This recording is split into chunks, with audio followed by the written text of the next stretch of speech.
बघून वाटतंय का हा प्लम केक मी कढईमध्ये बनवलाय, तो पण विदाऊट मैदा. खरंच खूप छान रेसिपी आहे. त्यासाठी फ्रेश ऑरेंज ज्यूस कलेक्ट करून त्यात सगळे ड्रायनट्स, ड्रायफ्रुट्स ॲड करायचे. क्वांटिटी तुम्ही कमी जास्त करू शकता. आता एका पॅनमध्ये लो फ्लेमवर साखर कॅरमलाइज करून त्यात पाणी ॲड करून साईडला ठेवू थंड होण्यासाठी. थंड झाले की त्याचं हनीसारखं टेक्स्चर होईल. आता यात ॲड करायचे melted butter, vanilla essence, orange zest आणि सगळे ड्राय इन्ग्रेडियंट.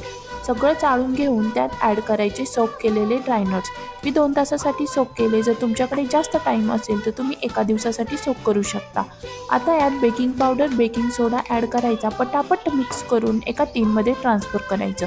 वरून सारे ड्रायनट्स टाकून गार्निशिंग करा. लो फ्लेमवर प्रीहीट कढईमध्ये 45 मिनिटसाठी बेक करायचं. तुम्ही याला ओव्हनमध्ये सुद्धा बेक करू शकता. इथे तयार आहे आपला super tasty, super yummy plum cake. Try करा and merry Christmas. So good.